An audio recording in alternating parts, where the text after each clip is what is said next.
Kisah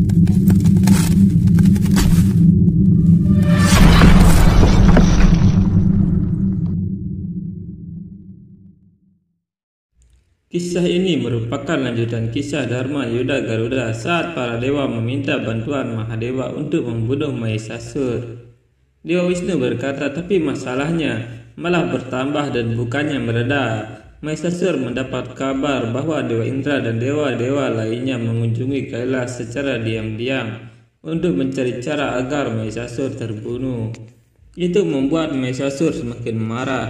Mahishasura berkata, dewa-dewa ini adalah pelayanku. Dari mana mereka mendapatkan keberanian ini untuk bersekongkol melawanku? Mereka pasti akan dihukum karena ini. Senapati, pergi dan bawa istri, ibu dan anak perempuan mereka. Bawa setiap wanita yang memiliki hubungan dengan dewa-dewa ini. Aku akan menyiksa mereka secara mental, secara fisik dan emosional. Aku akan sangat menyakiti mereka sehingga jiwa mereka akan gemetar ketakutan.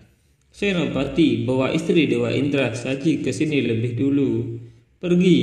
Dewa Wisnu berkata, Dewa Indra dan dewa lainnya tidak bisa mentolerir kekejaman Mahishasura terhadap wanita. Jadi sekali lagi para dewa dan Mahishasura bertempur. Pasukan dewa bersiap untuk berperang sekali lagi. Tapi begitu Mahishasura dan pasukannya masuk medan perang, getaran kekuatan Mahishasura menjatuhkan para dewa.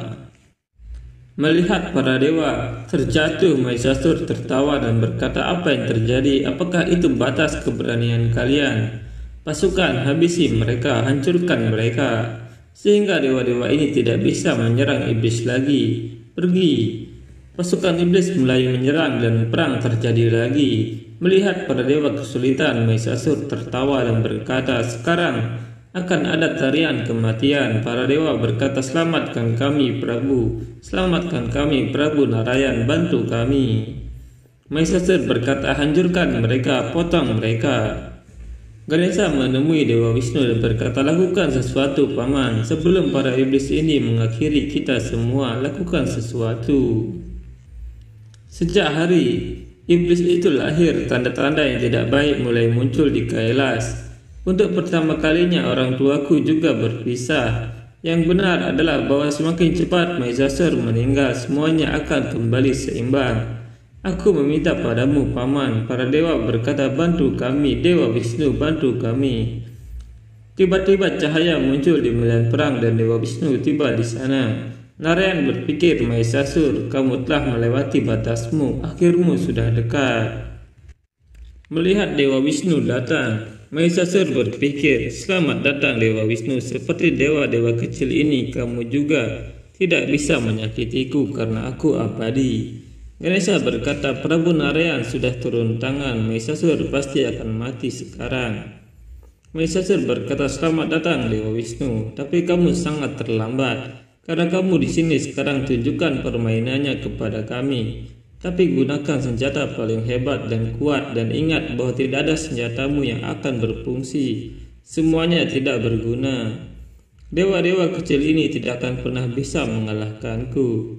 Narayan berkata, kesombongan ini akan membunuhmu Mahishasura.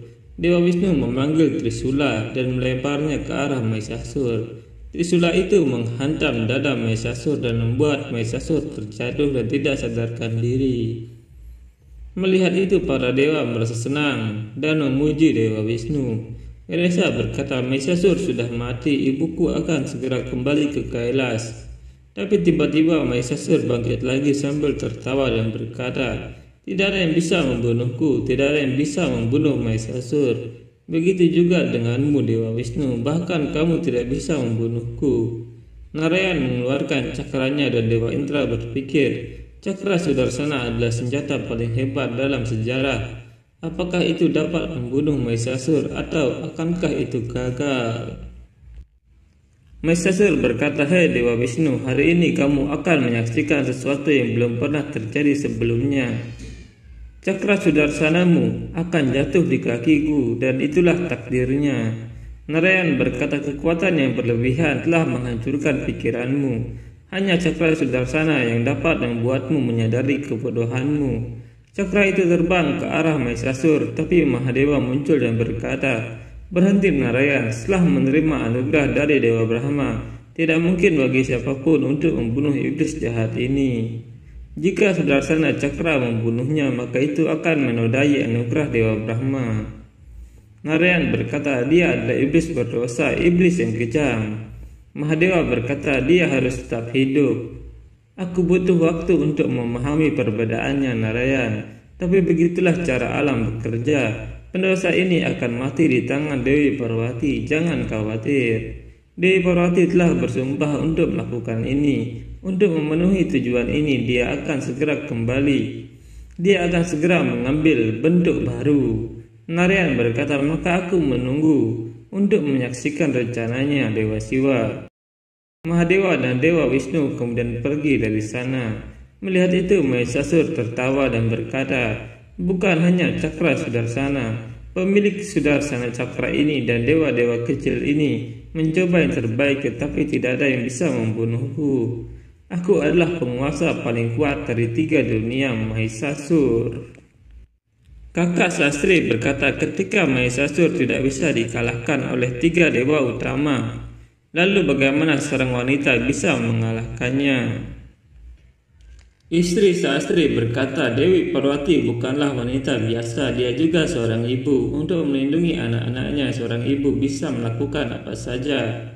Garuda berkata, "Dia adalah ibu dari ciptaan, dia pasti mengalahkan Mahesasur dengan mudah. Bukankah begitu, Prabu?" Dewa Wisnu berkata, "Semua yang terlihat mudah belum tentu mudah dilakukan, Suparna. Rencana Dewi baru saja dimulai. Tujuannya bukan untuk membunuh iblis. Itu adalah untuk mengakhiri keyakinan bahwa perempuan tidak berdaya dan tidak mampu."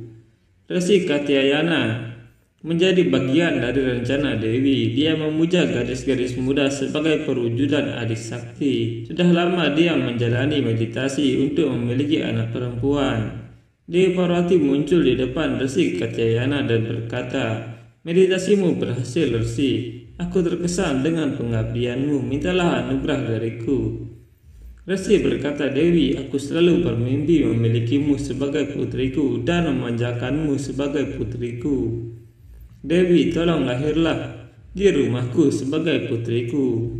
Sebagai perempuan, rindukan kekuatan kewanitaan."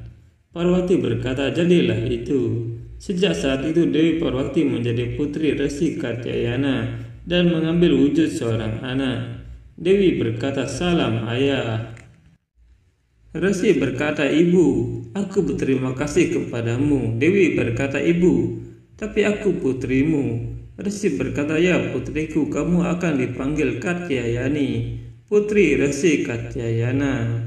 Resi merawat Katyayani dengan kasih sayang orang tua. Mahadewa berpikir, "Aku berterima kasih padamu, Dewi. Seandainya kita tidak menjauhkan diri, bagaimana aku bisa melihat bentuk indahmu ini?" Ganesha berpikir, "Bagaimana aku mengungkapkannya, Ibu, bahwa aku beruntung menjadi putramu?" Narayan berkata, "Aku bersyukur melihat wujudmu ini, Dewi. Ciptaan akan segera berkembang. Segera Mahesasur akan mati." Saat itu Mahesasur masih menghina para wanita dan dia menyeret Dewi Sachi untuk menghadapnya. Mahesasur berkata, "Sentuh kaki Tuhanmu. Tidak ada gunanya menghindar, ayo mendekat." Dewi Sachi berkata, "Tidak, jangan sentuh aku. Aku berbakti kepada suamiku." Mahesasur berkata, "Seorang istri yang berbakti, tapi suamimu adalah pelayanku. Bukankah dia yang meninggalkanmu bersama iblis dan melarikan diri? Terima aku dan menjadi ratu iblis. Lupakan pengecut itu, karena kenikmatan hidup terletak pada kesenangan." Dewi Sachi berkata, "Kamu tak tahu malu, iblis jahat. Bagaimana kamu bisa membayangkan sesuatu yang begitu jahat? Kamu sangat mempermalukan seorang wanita. Apakah kamu lupa bahwa seorang wanita telah melahirkanmu?" Mahesasur berkata, "Cukup, di depan pejuang terhebat sepanjang masa ini bukan caramu berbicara. Aku akan mengajarimu apa itu Mahesasur." Mahesasur mengeluarkan pedangnya dan menakuti Dewi Sachi.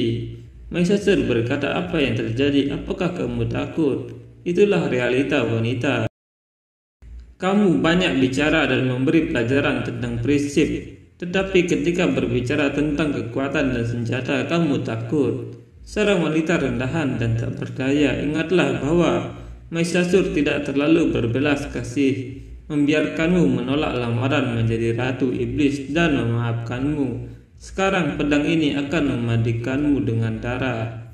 Tiba-tiba ada suara yang berkata, "Jangan berani-berani mempermalukan seorang wanita, Mahishasur. Apakah kamu percaya bahwa tidak ada yang bisa mengalahkanmu? Apakah kamu pikir wanita adalah milikmu?